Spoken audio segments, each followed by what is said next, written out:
It's a mad place, man. It's a mad place. You're going to have to definitely go at some point. Yes, Get you I down know. there. I know. It's got to happen. It's got to happen. Yeah, it would be fun if we go. I don't know. Bruno Martini should go one time. 100%.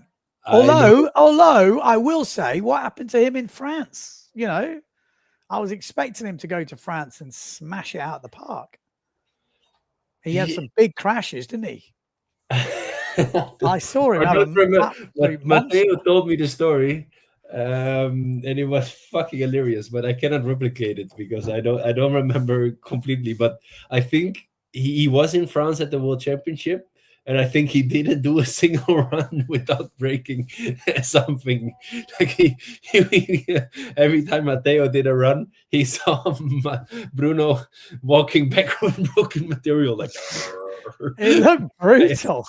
Again, yeah, it's so difficult because, like, a lot of the time I'm here now and I'm looking on through pictures or videos. It's very hard to ring everyone, speak to everyone, but from the outside looking in, you were like, oh my God, it looked like he went through the ringer.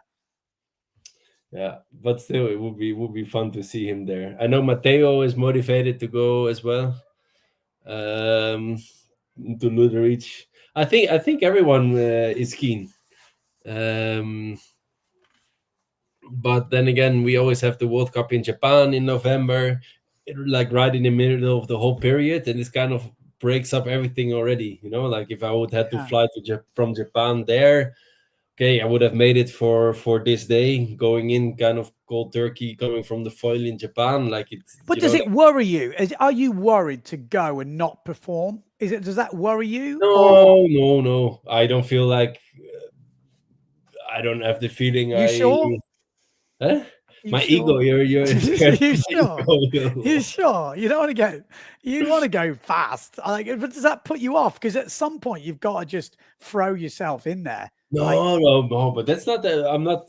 I'm happy to just throw myself in there. I'm not scared for looking too slow compared to the big names. You know, like I would not feel such a pressure to. You know, like the first year. You are the big name. What are you on about? Yeah, I know the usual speed suspects. You know, I'm sure the people would be really excited to watch how guys like me are doing compared to I don't know, Vincent, Gunnar. You know, like it's of course, but then I would be more scared to sign the divorce papers if I go away for another 3 weeks than to not perform. Be 3 knots slower than those guys. Like I would be.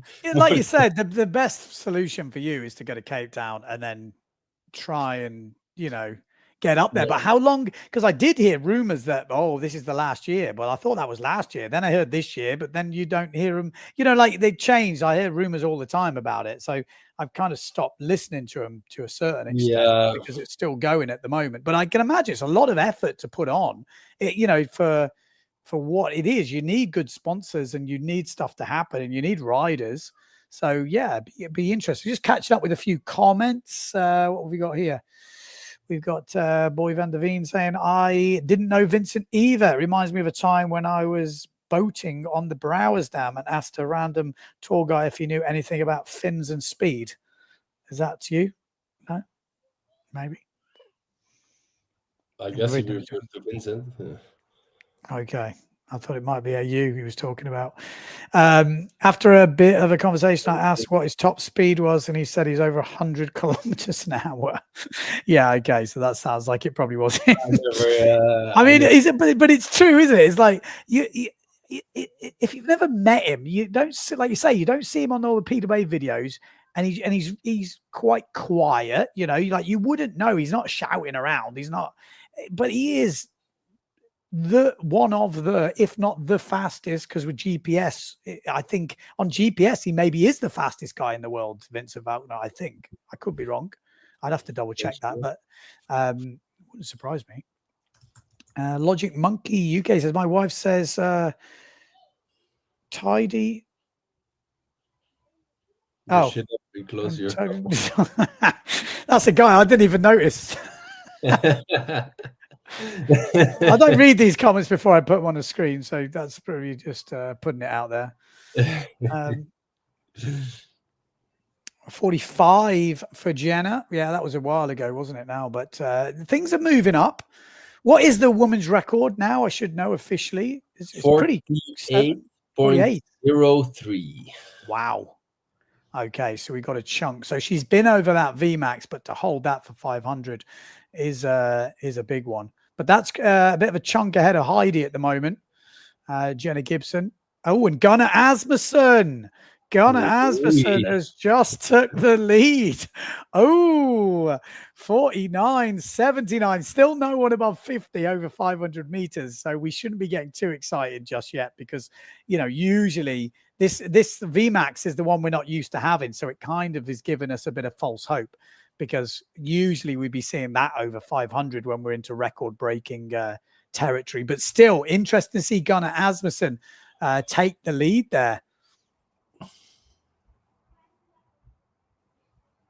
Matteo saying Vincent is a lovely guy to be around, such a chill Belgium legend. I agree. He's super cool. He's super easy and it like really open, like a lot of the speed guys. Not all of them, but he is. Well, maybe he's open with me because there's not much of a threat, and I find that with most people. So maybe I'm not the person to ask, am I? Because obviously you go, yeah, you can have all my secrets. 8 foot tall. 59 mile an hour is crazy fast. Not 59. What are we 59? I don't even know. Is that what it is? No, it's got to be. Gunnar has the fastest VMAX. Yeah, no, they're looking quick. Looking quick.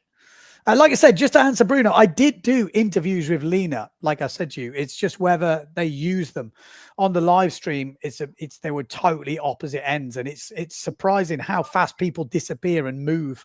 You know, you can't always track them down. It sounds stupid, but it's not so easy. Some riders don't really want to be on camera, so if you're not right there, then you miss them. I have someone who here wants to be on camera. Yay! He's on. Is it potential windsurfer? Levi, you gonna windsurf? No? No. No? Last time he said when he's 30. 30? He's like, I think I want to learn when I'm 30. Okay. But he loves to play in the waves. Let's see. I was 12 when I tried for the first time. So yeah, I was 9. You're 9 also, not too early. Yeah, well, that seemed early at the time, but nowadays it's like, oh, you were late. So it's like, they're like 6 and they can do a spock or something. Yeah, no, it's bonkers, isn't it? It's bonkers how quickly they go into it these days. Oh, what have we got there? No changes. No. Oh, I really want Jim to get a good speed. I feel a bit bad. I don't think he's been over 50 yet, has he? Has he? Or am I getting that wrong? I don't know. Maybe he has. He's maybe a usual contender there, no? Like he's maybe he has. Going there forever. I think I mean, obviously, that like a lot of these guys, they want the British record, or I think a lot of people that want to go over 50 for 500 meters, or they want the national record. You know, that's a lot of them. The UK record is 51 point something. Yeah. Okay. Farrell. Oh, yeah. Yeah, there. I mean, if Antoine, Vincent, and Gunnar are not reaching those kind of speeds, then I don't want to be talking bad about the UK guys, but it's gonna be tough, I guess. Well, it's going to be tough. You know, they are the best in the world, so they're a good indicator. Yeah, Farrell, 51.2 knots, set in 2015. And Zara Davis with a women's UK record, which was the world record, 46.49 in 2017, which I think that was when I was there, 2017. Pretty crazy. Let's have a... I mean, sometimes I type this stuff into Google and I just accept it's true. But, I mean, in theory, it should be. But you never know sometimes. You never know. Yeah, 46.49.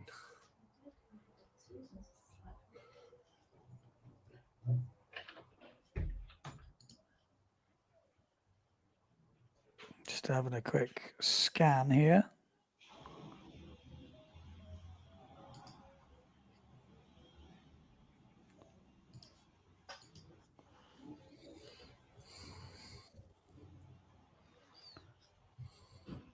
Let's see if Mimo will go out for the Senegal record again. Yeah. I also always like that one. Antoine Sketty. Yeah, he smashed it last time. He did. He did. And I'm not even sure if it was such a fast day that he smashed it. Just having a look. I'm just trying to find.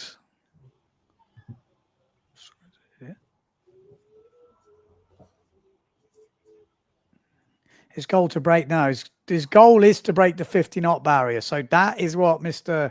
Crosley wants. But as you say, no one at the moment, not even the top dogs, have done the 50 today. Yes, they VMAXed it, but they haven't done it, over 500. Even though we're getting closer, I'm going to have to keep refreshing because it could happen at any point. It is that time of the day where you do get some speeds, but there. I feel like there was a little bit of a run, and maybe now we're going to see it dropping again because it has.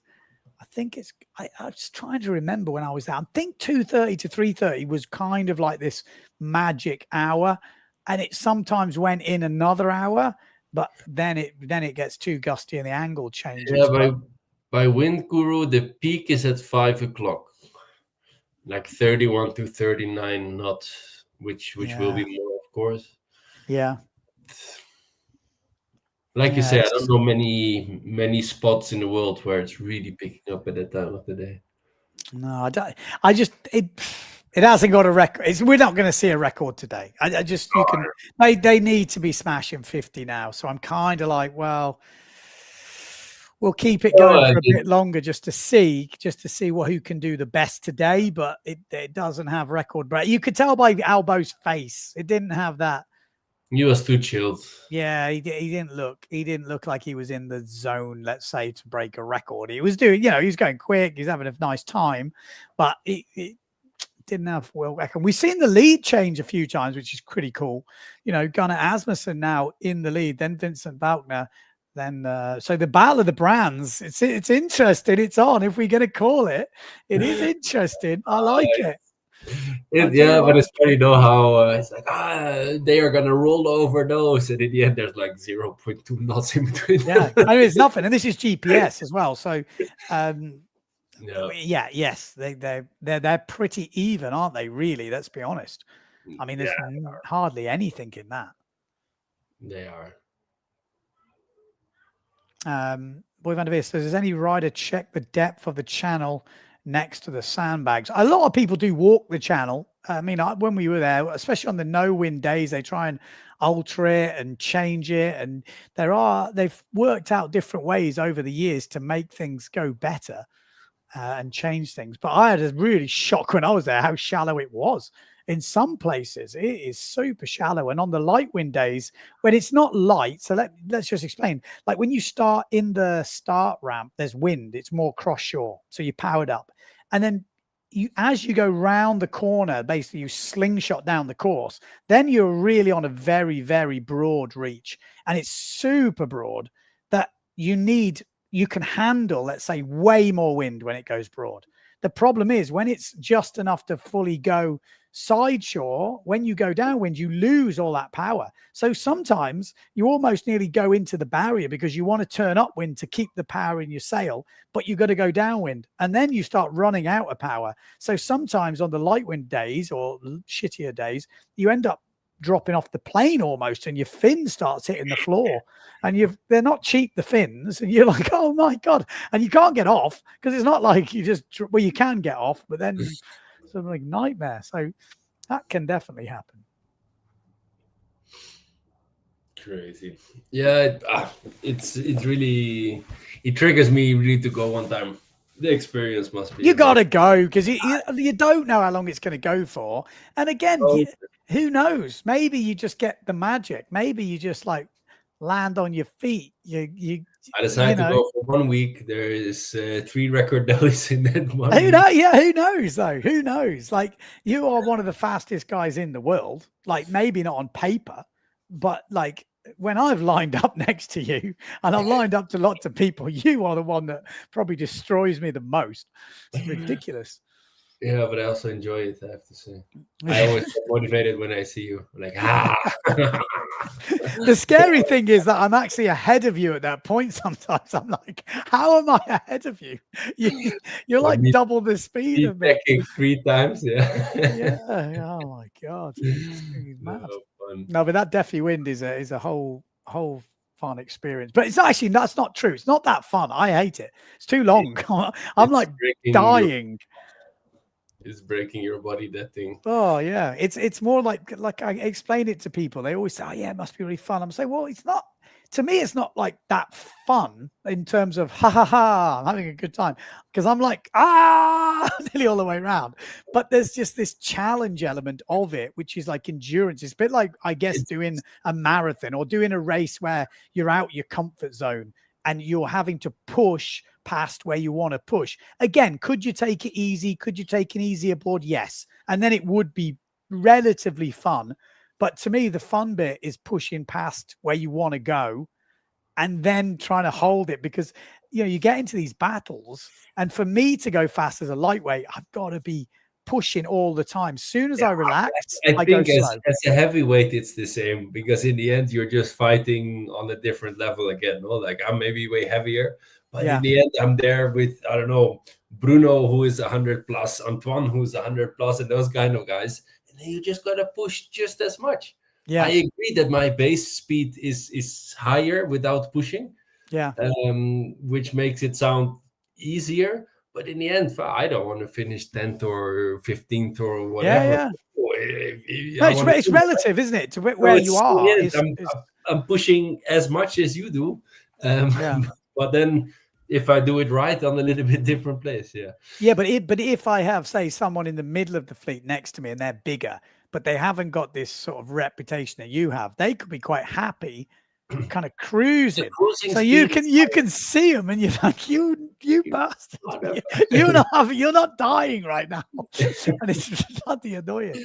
No, it's true. It's true. But I guess it's about everything, right? It's about coming back to the beach, you experience things, and they make it a show. There's good parties. There's a lot of people you share the passion with around. Like, it's the whole package. That's, I guess, where 100%. the fun lays, right? Yeah, the best bits, and I always say this, even with the PWA stuff, what I want those interviews where a few guys get off the water together who have just had a hell of a battle, and there's that talk, that banter, which we usually get with you, Tatty, whatever, at the Deafy, you know, when Alfie's there and we all come off the water, and there's usually something that's happened, which like to hear that natural as it happened. I love that. That's my best type of interview that I like to listen to. But they try in the Formula One. They try to recreate this with the cool down room, right? Just let the guys, let the riders straight after the race, let them cool down in a room. They put the microphone in the middle, and they want to hear them talk naturally about what happened. So they put some actions on the screen, and they're like, ooh, that was on the, like. Yeah, I don't watch the Formula One, but that seems like an actually really good idea, because it also works when we get you guys in and we re-watch the race, because it re-triggers the moments, and you're like, oh, that was when buddy I should have done this, and he should have done that, and we should definitely do that more, I think. Like, I love to have, like, the problem is we're always pushed for time on the PWA, but if we weren't pushed for that much time, the ideal case, which we have done a few times, is where we get you in for an interview and basically replay the final and let, ideally, 2 of you that have had a good race, and then watch it back. The problem is usually the leader has got the least interesting story. Like, it depends if you start usually, but sometimes maybe not, like in the good races, but ideally the ones that have had the interesting races, because then you learn a lot. You really feel like, because if you ask someone in an interview, they don't always tell you. Doesn't always Ooh, naturally come Jenna is out. going Yeah. faster again with 46. Yeah, 46.07, 48.11 max. Going quick. She's up in the speed. Definitely. Niels as well. Ooh, Shahis. Okay, I'm gonna spend some time with the boy again. Yeah, cool, man. Well, thanks for dropping in. I think we are going to be done soon anyway. Cheers, dude. Thank you. See ya. Bye-bye. See you, man. Bye-bye.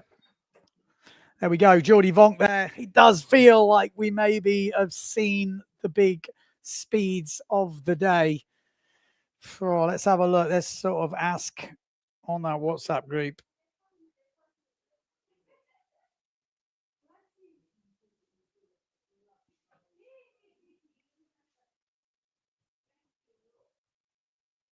I can't do two things at once. Can you tell? It goes deathly silence. Deathly silence. What we got here? We got Jason saying, Jenna told us at Speed Week she got her record at the end of the day. The wind had calmed and the water was flattened down and she got the freak gust. So you never know. Yeah, totally agree. The problem was that day she got it was when earlier she couldn't really hang on and then it kind of calmed down a bit and then she got that moment. Whereas today, if it calms down, but we keep an eye because it is that time of the day. You do get those big gusts coming through. Antoine Albeau has just pipped Gunnar Asmussen by the looks of it. 49.85. Still, no one's been over 50 for 500. So we know it's not a fast day because we should have seen, I think, some 50s already. We might still see an over 50 today on the over 500, but we'll have to wait and see if that can still happen. But at the moment, Albeau goes back in. That competitiveness is still there, that's for sure. We've got Delaware tuning in. Good morning from Delaware. Good morning. Good morning. Good evening. Good afternoon.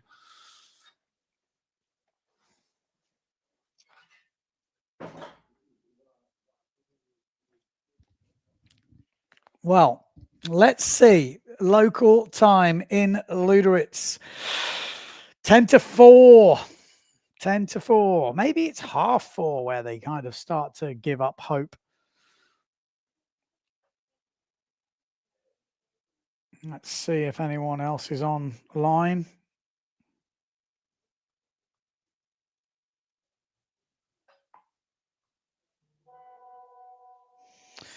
Jenna 46. Yeah. Oh, yeah, that means Jenna got priority. Oh, that's interesting. Yeah, once the girls go over 46, they get priority. So maybe Jenna does have that, but it's a long way to go for a world record, 2 knots.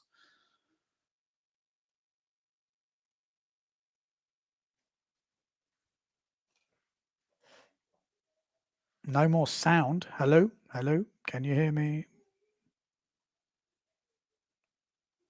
Let me know if you can hear me. Apparently, got no more sound. I guess you won't be able to hear me because you'll say there's no sound.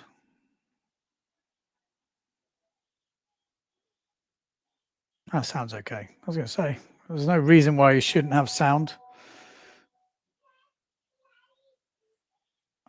Let's have a look. Tell you what, it's getting cold in Portugal. Okay, looks like there is sound, so that's nice to know. I'm not talking to myself. Okay, well, we are getting towards the end of the day, but maybe we're going to have a special guest. I don't know if it'll work. I'm not sure how good the internet is on that side of the world, but we will see.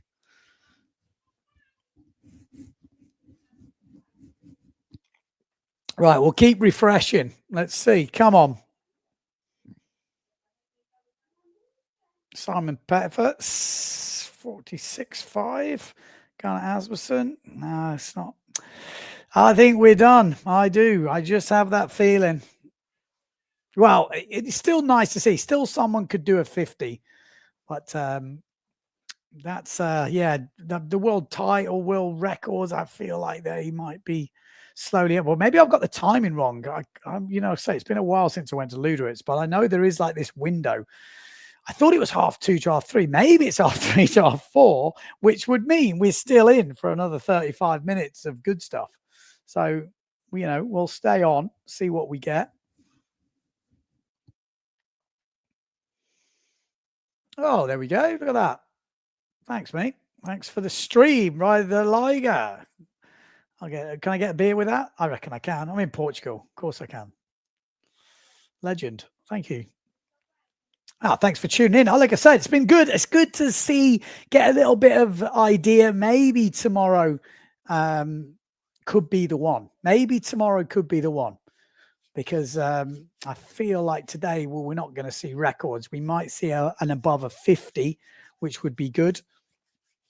Maybe we're going to get this late breeze. Who knows?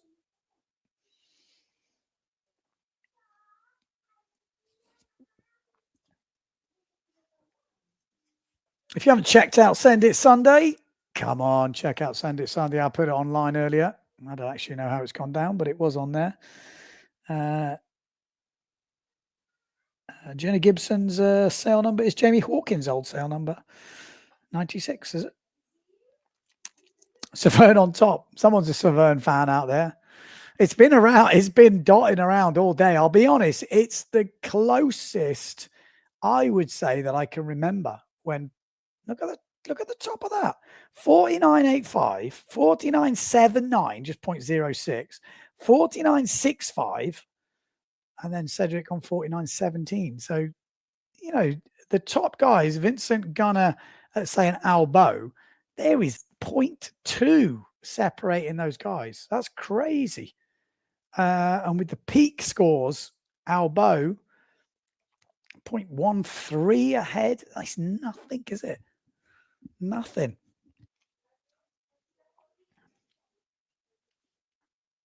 Oh, here we go.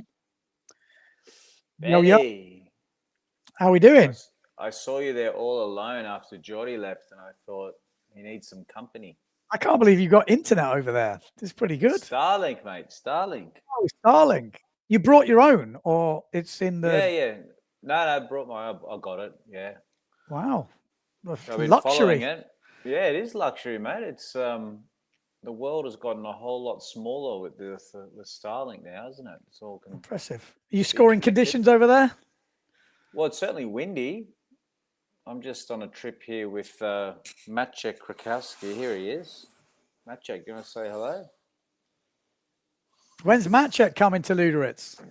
No, he can't hear you because I've got the headphones. He's asking, when are you going to Luderitz, Maciek? Well, whenever it doesn't overlap with Japan, no? Yeah, a good point. Maciek's he's a bit tired because he just got off the water today in 25-30 knots of wind, just battling the waves. How was that 4.7? Ask him. How's the 4.7 today? It's too big. He said he could have been on a 4 meter. He was asking me what sail to bring, and I was like, "Nah, you'll be fine on the 4.7. You're massive." Oh, really? And I said the only problem is Nalu could be the problem because Nalu gets windy this time. Yeah. Of year. Oh, yeah. No, it was one of those days where it was howling. So I think it surprised a few people when they come to WA. I thought WA was known for strong winds, but they come here and they realise they should have a 4 or something. I'm surprised that people don't. Well. Well, I've been there a lot, and I took smallest 4.2, and 4.2 was most of the time fine, apart from a couple of days in Nalu and one day at Gero where it kind of came through. But we are actually, obviously, we're doing the Luderitz Speed Challenge. If you have just tuned in, we've not seen any records breaking, but we have seen the guys tussling for the top spot. Vincent Valkenaers, Gunnar Asmussen, Cedric Bordes, Antoine Albeau have all been at the top today at some point. But at the moment, Albeau is obviously the world record holder, is at the top. On the battle for the women, it's Jenna Gibson at the moment. Quite comfortable, I would say, ahead of Heidi at the moment, but it's not crazy conditions just yet. So that will make a difference. And we have got Mr. Paul Van Bellen in the house over in WA, up in the north, in Nalu, with Mr. Maciek Rakowski. living the Yeah, dream. we've been watching you, Benny. We were eating dinner, watching it all. But you think that it's obvious? Oh, Starlink's cut out. Oh, Starlink's good till it's not good. Everyone always tells us Starlink for live stream, and then you can't go wrong, but it always seems to go wrong. It's don't get me. Oh, he's back. It's all right. You went out for a bit. Said you were watching over dinner, then we lost you. Oh, sorry. Yeah, obviously the Starlink's a bit It intermittent. glitches every so often. It stops because we've had this problem with the live stream before. I was just saying. Apologies for that. But yeah, no, you were just saying before that you don't think the wind's strong enough for records today. Was that the general vibe? Doesn't seem to be. If no one's been over 50 yet, I'd be very surprised. Yeah, we were just sitting here chatting with Maciek about all this, and we're saying that with speed events, you know, it's it'd be cool almost to have an event where you're not so much focused necessarily just on the record, but just who can get the far. I mean, obviously that's what this event's about, but you know, obviously having to focus on a record's putting a lot of pressure on the on getting the conditions, isn't it? Yeah. I mean, that's the problem. Luderitz Speed Challenge is not it's not an event. Like, yeah, okay. It's purely set up for world record. It's set up, yeah, exactly. It's set up to get the world records, national records, whatever they are. But there's something to be said for, I think, of having it as a competition. But then it starts to change the dynamic of what they're there for, because this way everyone's going for each other sort of thing, or that was the whole idea. Whereas when you turn it into a kind of competition, which it can be, and people do use it as that, saying I was the fastest that day or I was the whatever. But what is so cool about Luderitz now is they're using this Diaz point, and this has changed the game a lot, because before you weren't really sailing if it wasn't on the channel, whereas now, you know, they can also sail on Diaz point, which that also is a proper sailing spot in its own right. You know, people are going peaking over 51, 52 up there, which is crazy to think that's the spot that's not being used, and it's open water. You know, it's not in a channel. And they got the fastest speeds there, yeah. Because the thing is, as well, is that I'm finding it just interesting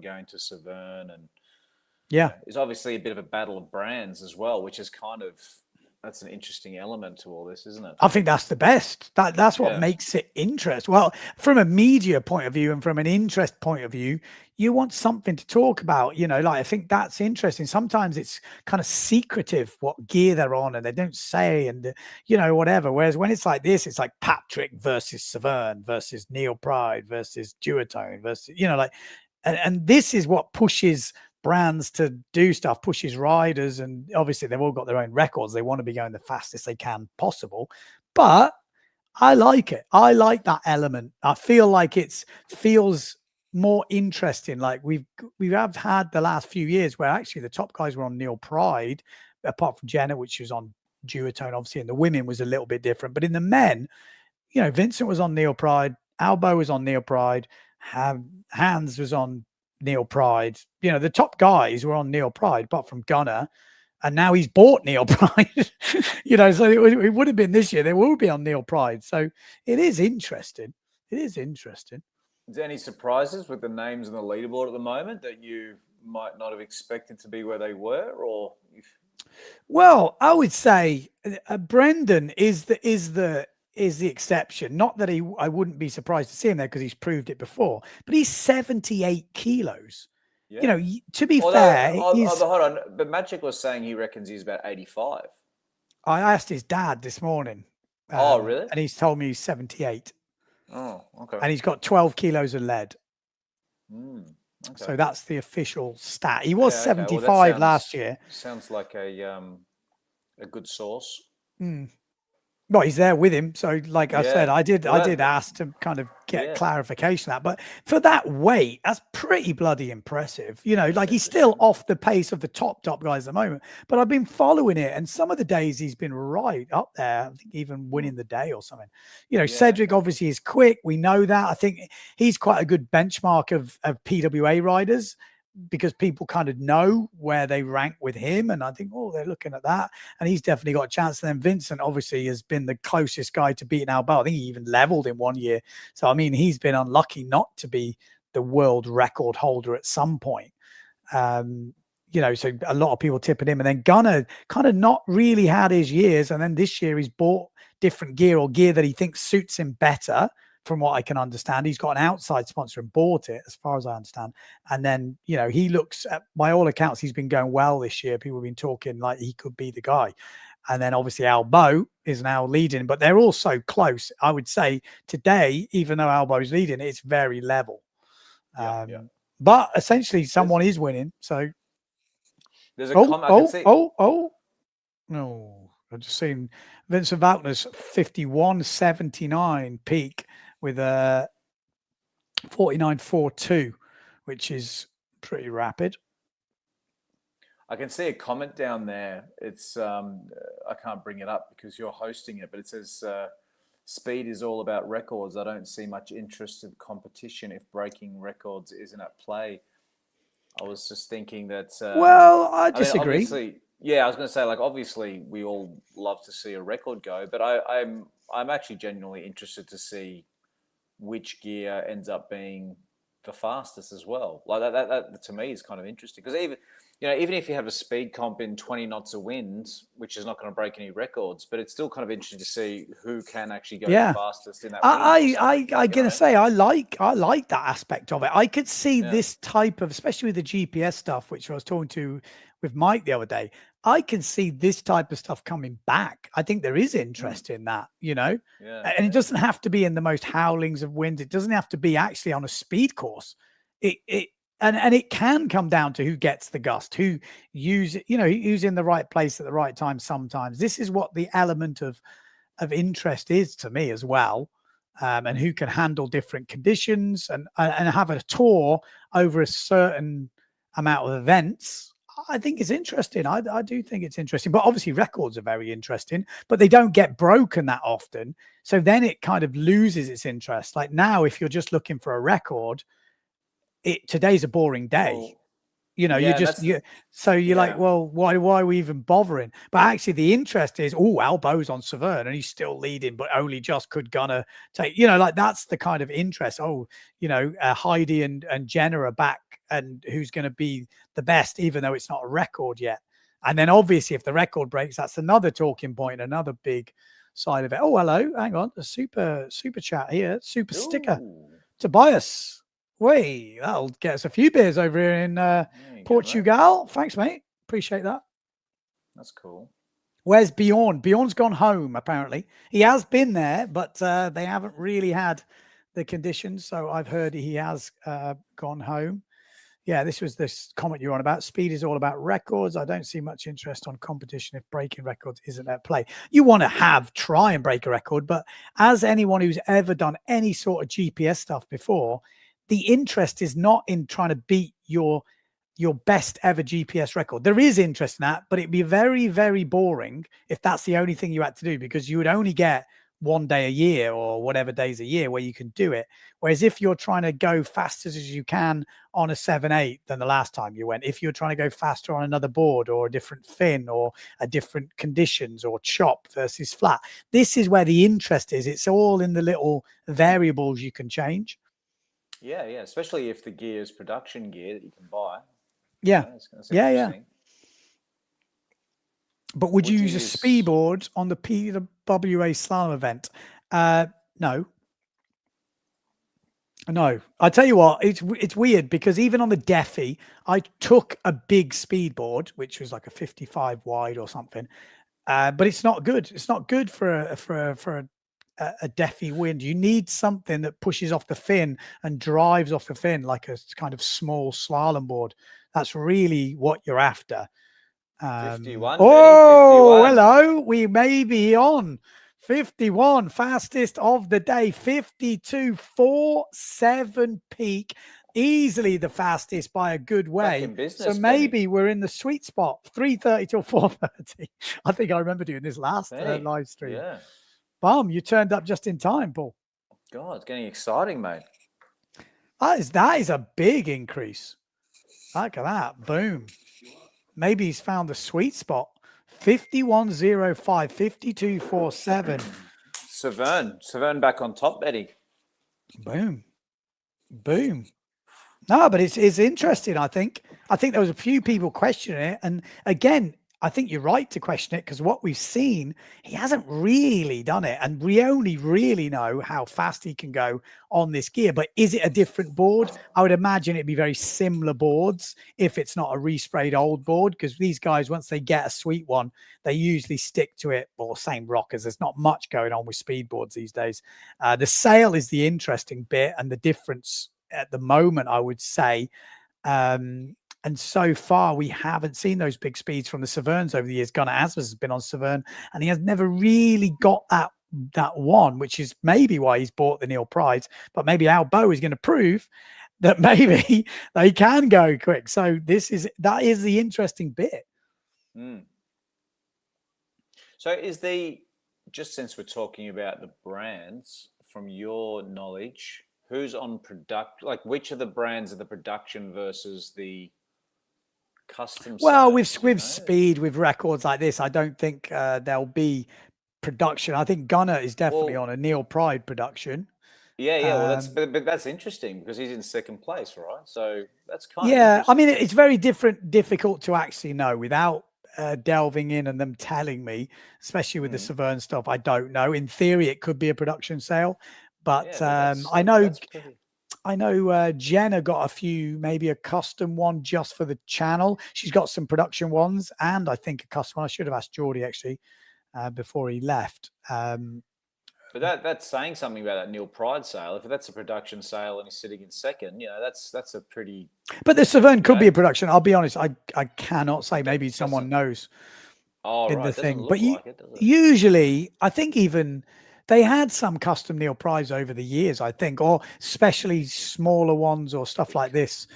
But usually the smaller slalom sails are kind of speed sails anyway, from what I understand.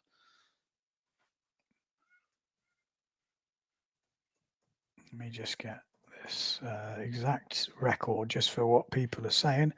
53.49 knots, which is 99.07 kilometers an hour. So they need to do 1 more kilometer an hour to get the 100, which is what they're looking for. Obviously, it's Antoine Albeau that owns that. And then 48.02 is a women's record, which is 88.93 kilometers an hour by Jenna Gibson last year. So 53.49 is the official record at the moment, held by Antoine Albeau. I've got a question for you, Benny. Oh, Gunnar Asmussen goes over 50. Ooh. So that's 2 riders clearly over 50. Obviously, Antoine Albeau over 51. Gunnar Asmussen over 50. When you did your speed runs, you were doing it on a simmer sail. Like what sail were you doing it on? Just the sail they gave me. It's just I think it was the slalom sail, but the small slalom sail, like I say, is more a speed sail. Okay. But you do need something different. Luderitz is like a very specialist place because it's so broad. So most people do speed at a normal speed venue. It's not that broad. It's more square. So then you don't need as much profile. So Luderitz is kind of a place that you might need a specialist sail in theory. But then if you go to France or somewhere like this, they're quite square. So you don't need as much depth in your sail. Yeah.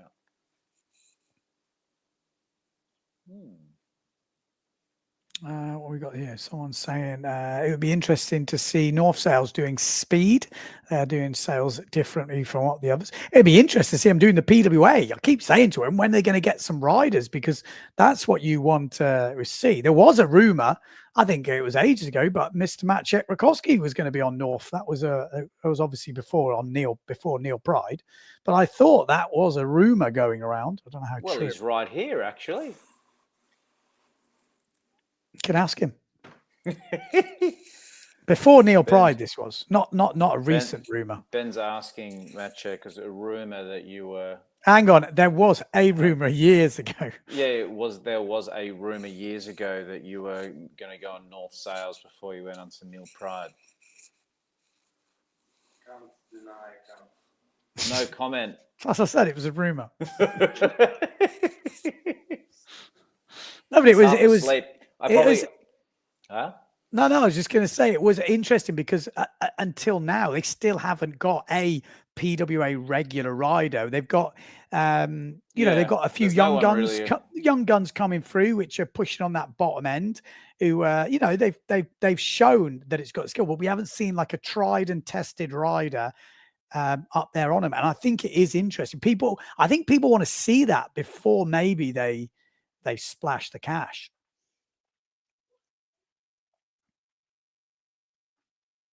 See if we got any more speeds coming in. Cedric Bordes, no. Gunnar Asmussen and Antoine Albeau at the moment. It looked like that was a nice little window there at 7 minutes past 4 to 9 to 10 minutes past 4. Seemed to be that a nice sneaky little window. Sometimes you do get those little moments where it happens, and that can be it. So is that it? Was that the moment? And it always seems to be the fastest guys that find those moments. Oh, hello. Got a little super chat here. Whoa, 12 euros. Jason, legend. If you keep going like this, Ben, you could just do this 24/7. Just live off it. I think the missus might not be happy. I might sign off because for two reasons. I'm having a slight issues with this styling. It's sort of cutting in and out, and it's getting a bit longer, and Matchek's half asleep. So yeah, no stress, man. No stress. Yeah. But, all right. Well, thanks for popping in. Yeah, keep up the good work, Benny, and hopefully the win continues to increase, mate. That'd be awesome. Cheers, dude. All right, mate. See you in a bit. Bye. There we go, Mr. Paul Van Bellen over in Nalu. That's pretty mad technology these days. You get such a signal from up there in the middle of nowhere. Crazy. What someone saying, North Sales is in IFCA ? I'm not sure. I mean, like I said, they've got a few riders, but what you really want them to do is sign like a Bruno Martini or someone who's been up there, who's won races, and I don't know. There was like I said, when Bruno left Neil Pride, I thought, oh, maybe, because these questions are being asked. No one really knows until the final deals are signed. But something like Speed would be a great project for them to get involved in. Again, I was asking them a lot of these questions at the Deafy Wind, and it seemed like maybe it could be a thing. Francois says, I'm waiting to be able to test the North Sales against my current beloved S-Pace in the same conditions before I let go of that amount of money. Yeah, exactly. And that's the thing. I think most people now, when you're going to shell out that much money, you really want to try it to see if you like it. You never know. It's gone cold. I tell you what, Portugal, it's still warmer than probably most places in Europe, but it's definitely not warm. The baby is laughing at me. I think she's laughing at my headphones.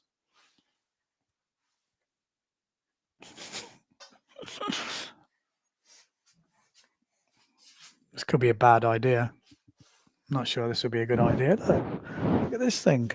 Look at this thing. You haven't got me for long. No, you're not going to leave me with this.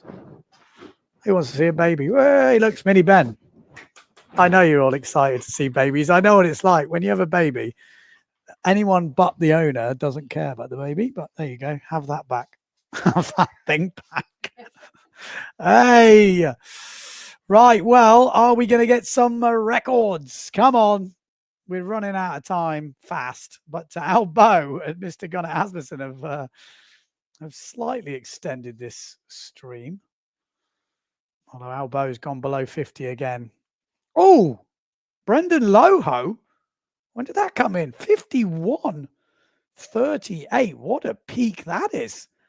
That's the thing. The light boys have got some acceleration. Goes 48.23. Must have got a hell of a gust. Oh, he's unlucky not to carry a little bit through. That's the problem with being light. If you get a lull, you lose a lot of speed. But that's a hell of a peak. Wow. That's the third fastest peak today from one of the lightest competitors. Amazing. Amazing. Wow. Still hope.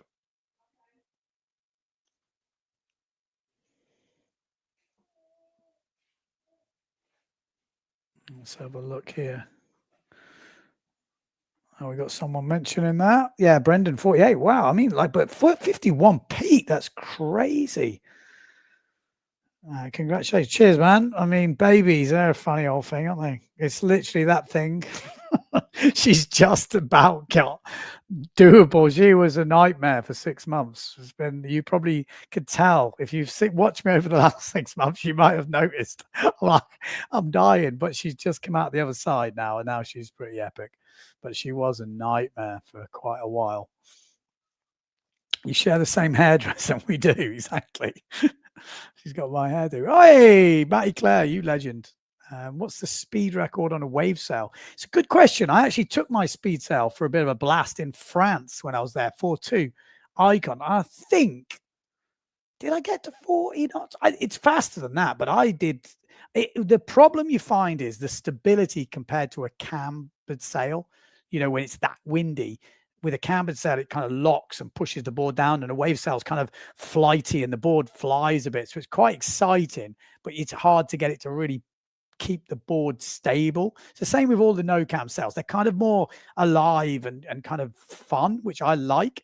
But in terms of out and out speed, that camber induced like solidness, drive through the board, you know, that's kind of what you're after. But appreciate the super chat. Cheers, boys.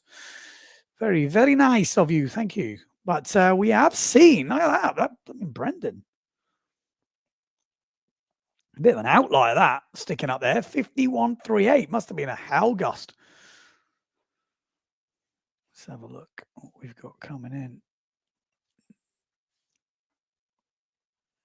I'm just going to reset a few things on here.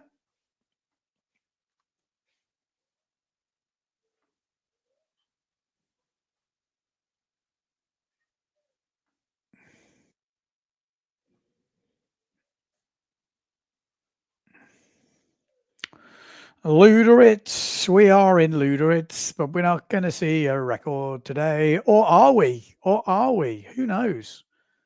Who thinks we are? Who thinks we're done? Because say it looks like we have to go tomorrow. So, oh, Vincent Valkenaers? No. 50 peak. Still Albeau at the top. I mean, how long has that guy been at the top? How old is Antoine Albeau? That's the question. How old is Antoine Albeau? Anybody want to hazard a guess? What's weird is I always thought a lot of these guys were older than me, like a lot older. And then as I've got older, they don't seem to be as old. Is that even possible? I don't know. I kind of feel that like that has definitely happened to me, or it's felt like it's kind of happened like that. How old is AA? Oh, I can't put that, can I? We won't know what I'm on about. I can have a guess before I press the button here. Anyone want to guess how old he is? 53. See, 53. That's not that's only 6 years older than me. How is he only 53?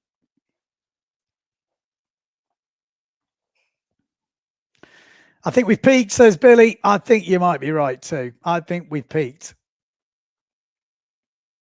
He was born in, yes, so 6 years older than me. I don't know why, but I honestly could have swore he was much older than me, but he's only 6 years. Or maybe when you get older, the difference obviously becomes percentage-wise less.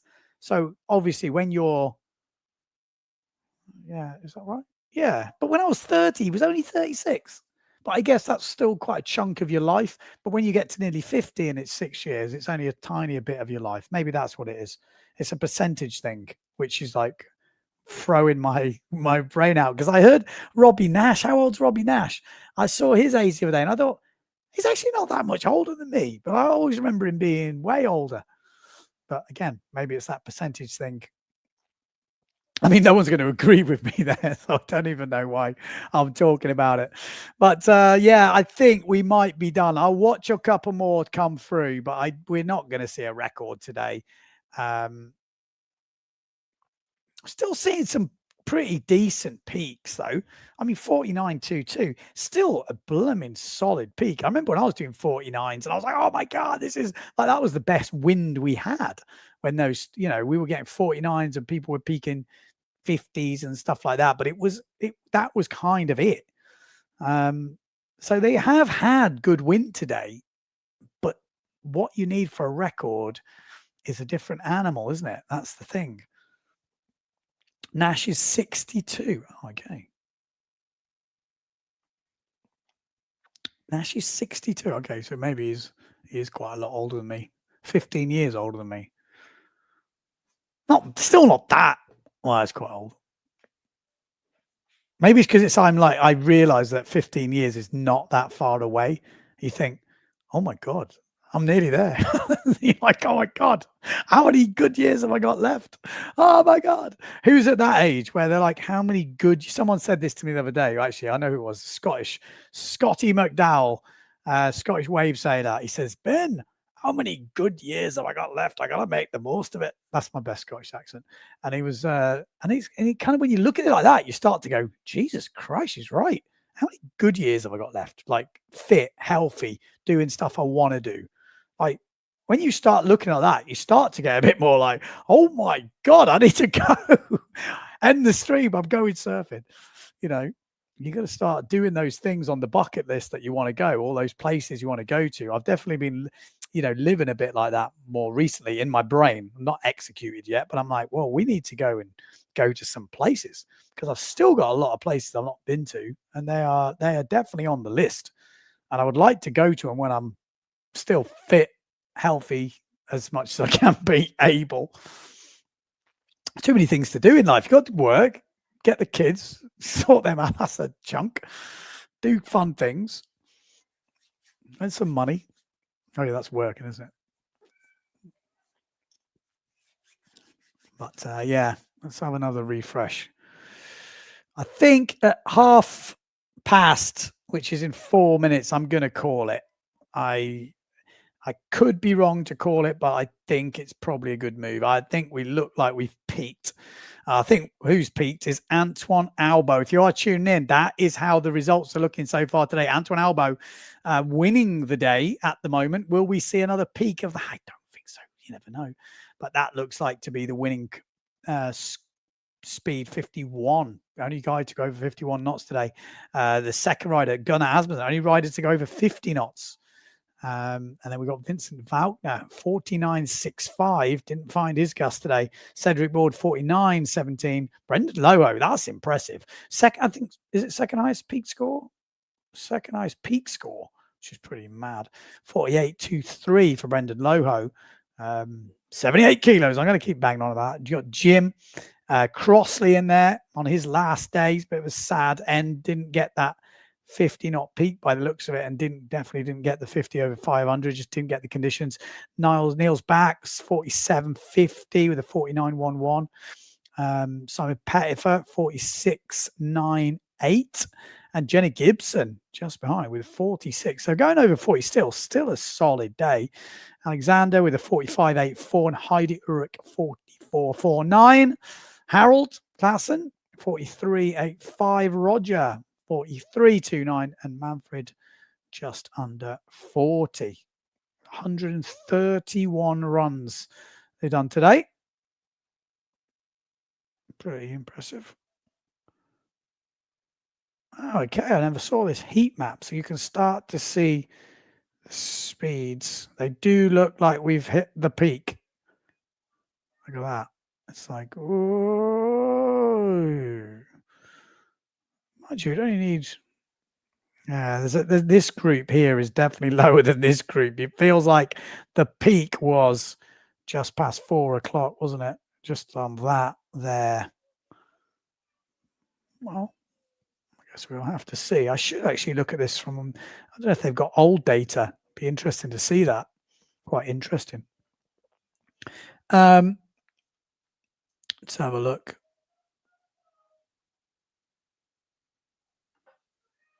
R.C. Olsen, what's he say? No, flat water and often asymmetrical fin. We have some guys at 70 in our local surf club really kicking ass. Yeah, exactly. But I'm not saying you can't kick ass at 70, but well, my question is, how many good years have you got left? So, okay, so 70 is still good by the sounds of it. So that's good. Yeah, it's gone very gusty just hearing. So I think we're going to call it off. Hey, Ben, how's the profit coming along? Which one? The little profits? The little profits are all right. Any beer money to spare? Well, might have to crack open a beer after all these hours. I don't know how many hours we've been going. How many hours we've been going? 3 hours, is it?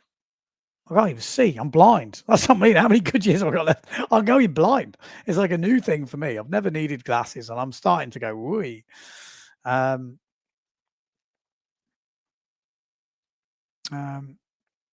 How does the channel work? Pay for a run per day, per week? You pay for a week.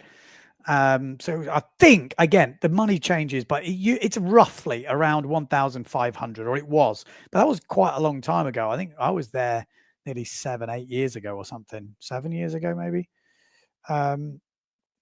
Okay, we do have a video. Let's play a video to play it out. But I've heard, again, this is the time of day it does that. It's gone very gusty. So that is the problem right now, which is why we're seeing the speeds go down. And it is what happens. You can get a fluke, but I think the proper conditions we did have gone. We'll have another quick refresh before we play this video. Going over 50 peak for Gunner, but again, I think that's it. All right, let's play one more video. Let's see what we got. Typically, when I go offline, I'm sure someone will do something, but I don't think it will be a game-changing run.